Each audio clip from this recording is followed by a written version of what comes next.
वहाँ मारना पड़ेगा ना, उठल हो ना, उठल हाँ चिपक जाएगा। नहीं मरा जी ना तू चीना नहीं बोली। स्वागत है आपका मारीना संदेश में। और जहां आप देख रहे हैं कि पूरे हिंदुस्तान में तरह तरह का कानून लोगों की सुरक्षा व्यवस्था को लेते हुए बनाया जा रहा है। कहीं यूनिफॉर्म सिविल कोड का कानून आ रहा है, कभी 3 तलाक का कानून आ रहा है, तो कभी धारा 370 को हटाया जा रहा है। इस तरीके के देश में बड़े बड़े बदलाव किए जा रहे हैं, जिससे लोग काफी अपने आप को गर्वान्वित भी महसूस कर रहे हैं। लेकिन जहां कानून बनता जा रहा है, वहीं काफी जमाने से एक कानून की मांग चल रही है, एडवोकेट प्रोटेक्शन एक्ट की मांग चल रही है। हमारे बीच में सीनियर एडवोकेट विनोद पांडे साहब बैठे हैं, जो पूर्व अध्यक्ष भी रह चुके हैं civil court central bar association Mau के, और इस समय bar council of Uttar Pradesh के सदस्य पद के उम्मीदवार हैं। इनके द्वारा लगातार ये सब मुद्दे उठाए जा रहे हैं कि एडवोकेट प्रोटेक्शन एक्ट को लागू किया जाए उत्तर प्रदेश में। कई बार इन्होंने अलग अलग पत्रक में, अलग अलग समाचार में, अलग अलग समाचार पत्र के माध्यम से आवाज उठाई है, लेकिन अभी तक ये एक्ट लागू नहीं हो सका है, ना ही इस पर कोई विचार हुआ है। क्यों ऐसा हो रहा है, ये भी एक बड़ा सवाल है। और आगे अब हम आपको दिखाएंगे कि इसको लागू ना होने की वजह से अधिवक्ता कितना असुरक्षित है। हमारे पिछले कई वीडियो में आपने देखा होगा कि अधिवक्ताओं की दुर्दशा हमने आपको दिखाई है कि कभी अधिवक्ता की हत्या हो गई, तो कभी अधिवक्ता पे प्राणघातक हमला हुआ है, तो कभी अधिवक्ता मरणासन पे पहुंच चुका है। इस तरीके के अधिवक्ताओं के साथ घटनाएं आमतौर पे घटित हो रही हैं। लेकिन सबके बाद भी एडवोकेट प्रोटेक्शन एक्ट लागू नहीं हो रहा है। आज खास वजह यह है कि दिनांक 8/7/2023 को, यानी 8 जुलाई 2023 को रात में 8 बजे देवरिया जिले के एक अधिवक्ता हैं, बिल्कुल नौजवान अधिवक्ता हैं, जिनके ऊपर कई लोगों ने मिलकर के मेन चौराहे पर प्राणघातक हमला कर दिया। और इस प्राणघातक हमले के दौरान किसी तरीके से उनकी जान तो बच गई है, लेकिन काफी गंभीर स्थिति में है। वो वीडियो भी आगे हम आपको दिखाएंगे। इस सिलसिले में विनोद पांडे साहब ने क्या किया है और क्या कर रहे हैं, क्या है इनकी सोच, आइए बात करते हैं। लगातार आपकी कोशिशों के बाद भी और हर जगह हर लड़ाई में आप आगे आगे रहते हैं, वकीलों के हर लड़ाई को आप आंदोलन बना देते हैं। इसके बाद भी देखा जा रहा है कि वकीलों पर हमला हो रहा है, जो कि ताज़ी घटना भी 8 तारीख की है। इसमें आप क्या कर रहे हैं और किस नज़रिए से देखते हैं इसको?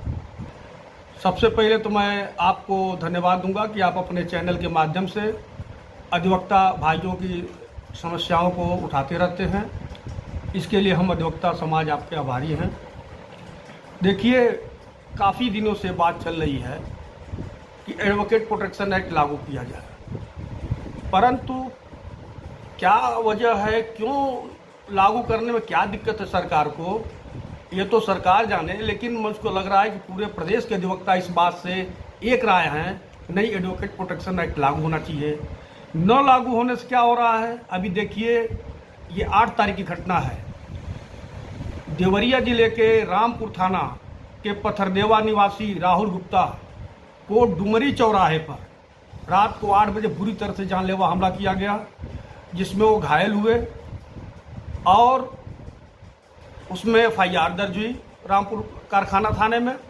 अभी इसके पहले गोंडा में पुलिस कस्टडी में राजकुमार जी की मौत हो जाती है।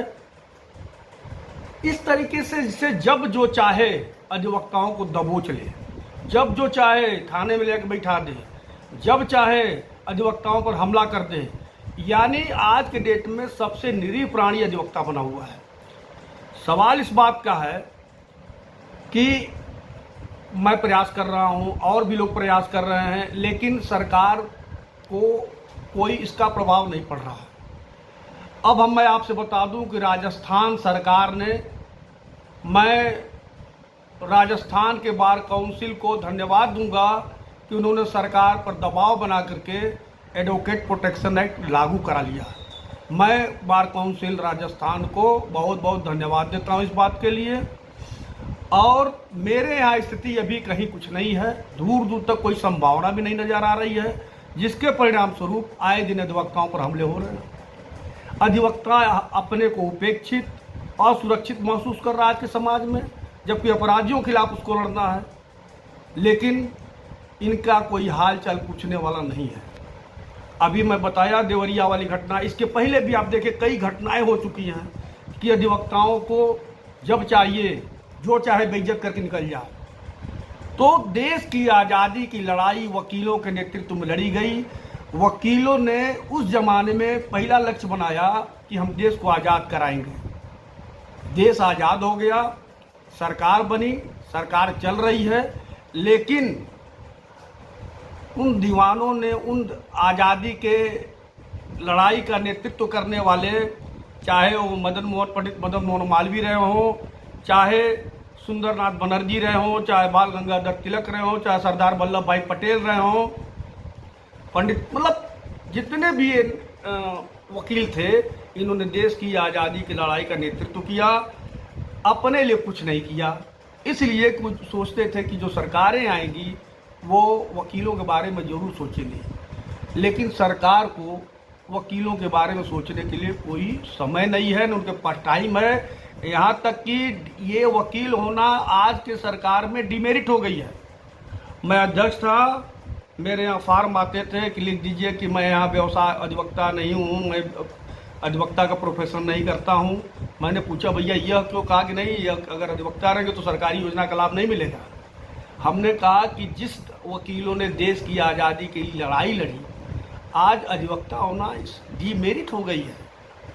तो मैं पूरे अधिवक्ता समाज को से आग्रह करता हूँ कि इस तरह से कब तक आप मारे जाते रहेंगे, पीटे जाते रहेंगे, कब तक बेइज्जत होते रहेंगे? आप खड़ा होइए और आइए, अपने स्वाभिमान सम्मान के लिए मिल करके लड़ाई लड़ा जाए और एडवोकेट प्रोटेक्शन एक्ट को लागू कराया जाए, ताकि ये हमारी और हमारे परिवार की सुरक्षा व्यवस्था हो सके। आप देखिए राजस्थान में राइट टू हेल्थ, स्वास्थ्य बीमा की व्यवस्था हो गई।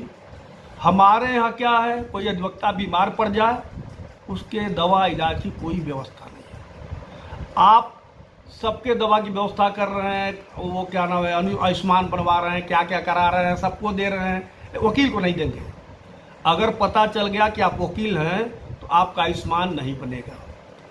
क्यों? हम कहीं पाकिस्तान या विदेश से आए हैं क्या? हम विदेश से आए हैं, हमको क्यों नहीं सुविधा मिलेगी? हम समाज के लिए लड़ते हैं, हम पीड़ितों वंचितों के लिए लड़ाई लड़ते हैं। तो मेरा आपके चैनल से एक ये भी मांग है कि अधिवक्ता साथियों का कम से कम 10 लाख रुपए तक फ्री चिकित्सा व्यवस्था सरकार करावे।